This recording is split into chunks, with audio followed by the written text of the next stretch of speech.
जय माता दी। आप लोग सब कुंभ के मेले में पधारे हैं, किंतु वैसे ही मान्यता ऐसी है कि कुंभ के मेले में लोग स्नान करने के लिए आते हैं और साधु संतों के हिंदुस्तान से हर क्षेत्र से जो साधु संत पधारे हैं उनके दर्शन के लिए हम आते हैं। किंतु ऐसा उससे भी ज़्यादा है जो हमें मालूम नहीं है। जैसे हम लोग यहाँ पे मिले तो हमने एक दूसरे से संपर्क किया मोबाइल के ऊपर।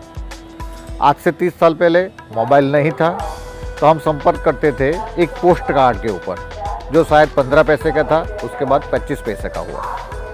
उससे भी पहले अगर संपर्क करना था तो तार करते थे या कोई मैसेंजर से संदेशा वाहक से संदेशा भिजवाते थे। किंतु भारत के जो साधु संत हैं, जैसे गुजरात के गिरनार में कोई गुफा में बैठा है, हिमालय की कोई गोद में बैठा है, नीचे कोई आश्रम में बैठा है, तो ये एक दूसरे को मिलना है तो क्या करेंगे? तो उनके लिए ये आकाश के नक्षत्र है, उनके ऊपर वो आधारित थे। और आज जो कुंभ है वो उस हिसाब से है कि जब वृषभ का गुरु होगा और मकर का सूर्य होगा तब हम प्रयागराज में मिलेंगे। इसके बाद जब सिंह का सूर्य होगा और सिंह का गुरु होगा, जिसे सिंहस्थ कुंभ बोला जाता है, तब हम नासिक मिलेंगे। उसके बाद जब सिंह का गुरु है और मेष का सूर्य है तब हम उज्जैन में मिलेंगे। और उसके बाद कुंभ का गुरु है और मेष का सूर्य है तब हम मिलेंगे हरिद्वार में।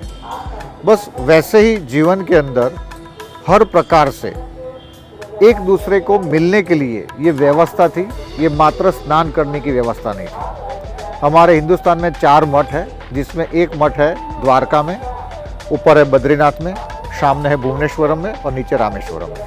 तो ये चारों मठों के जो मठाधीश थे, उनके शिष्य को एक्सचेंज करने के लिए कोई नदी का किनारा आवश्यक था। और इसलिए हरिद्वार में गंगा माता है, प्रयाग में गंगा, यमुना और सरस्वती का है, हम नासिक में देखेंगे तो गोदावरी माता है और उज्जैन में क्षिप्रा है। तो 2 महीने तक जब अपने गुरु अपने शिष्य को लेके आते थे तो वो लोग क्या करते थे?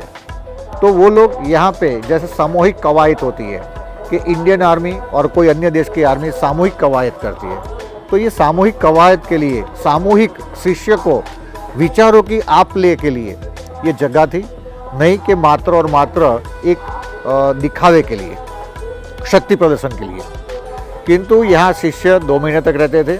जिसने व्याकरण का, छंद का, ज्योतिष का और शस्त्र और शास्त्र दोनों का अभ्यास किया था, वो अपने शिष्य एक दूसरे के साथ एक्सचेंज करके विद्या का आप ले होते थे। दूसरा, जब द्वारका हम आते हैं तो आपने देखा होगा कि द्वारका की जो आबो हवा है वो गर्मी वाली है। ऊपर बद्रीनाथ है, वहाँ माइनस टेम्परेचर है। सामने जहाँ पे भुवनेश्वर में है वहाँ बेज वाला एटमॉस्फेयर है, बारिश है, और नीचे भी विषम आबो हवा है रामेश्वरम में।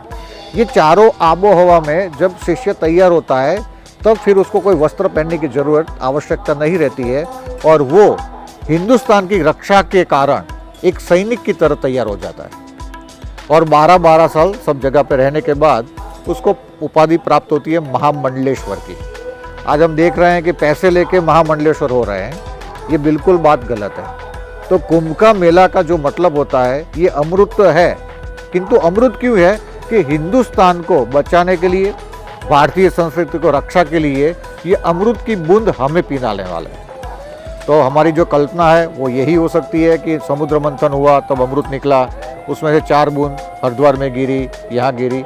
ये तो हमारी मान्यता भी है, शायद बात भी हो सकती है, सत्य घटना भी हो सकती है, किंतु वास्तव में ये हिंदुस्तान की रक्षा के हेतु हमारे साधु संत एक जगह के ऊपर बैठ के कॉन्फ्रेंस कर सके। उनके पास कोई कैलेंडर नहीं थे, इसलिए भारतीय हिंदू पंचांग के हिसाब से वो एक दूसरे को मिलने के लिए ये जगह तय करते हैं।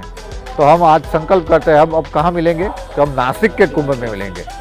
तो नासिक के कुंभ में हम विचारों का आदान प्रदान करेंगे, वहाँ हम विद्या का आदान प्रदान करेंगे, वहाँ हम ऊर्जाओं का आदान प्रदान करेंगे। तो ये भारत के लिए था। और सबसे अच्छी बात ये भी है कि जब कोई महापुरुष नदी में स्नान कर लेते हैं, उसको शाही स्नान बोलते हैं।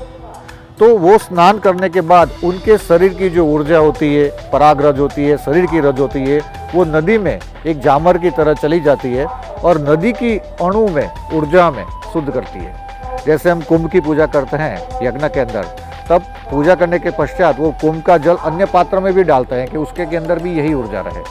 तो उसके पश्चात सामान्य प्रजाजनों को ऊर्जा लेने के लिए, उनकी नेगेटिविटी दूर होने के लिए, उनके पश्चात उनको स्नान करने की अनुमति है। किंतु आप देख रहे हैं कि लोग ऐसा समझ रहे हैं मुझे भी कुंभ जाना है, तो काफ़ी लोग कुंभ आते हैं, किंतु कुंभ को अगर समझेंगे नहीं तो ये मात्र एक स्नान करने की जगह हो गई है। और मैं बोलता हूँ कि आज डिप्रेशन आ रहा है, छोटी छोटी बात में लोगों को डिप्रेशन आ रहा है। एक बार कुंभ में आके देख ले कि 55 करोड़ लोगों ने स्नान किया, तो ये स्नान 55 करोड़ लोगों ने किया है, तो भगवान ने इतने लोगों का भरण पोषण किया है, तो क्या हमारा नहीं करेंगे? बस उससे डिप्रेशन चला जाएगा। तो आपने आज जो बात समझी है वो कुंभ की हिंदुस्तान के अंदर आवश्यकता है साधु संत ऋषि मुनि जो उच्च कक्षा के हैं। बाकी के जो साधु संत हैं जो दिखावे के लिए काम करते हैं, अन्य के लिए काम करते हैं, उनके लिए नहीं, ये बात नहीं है। ये राष्ट्र सेवा को अर्पण है कुंभ का मेला। अस्तु, मौज, वंदे गो मातरम, विरल बापू, अंतिम दाम आश्रम।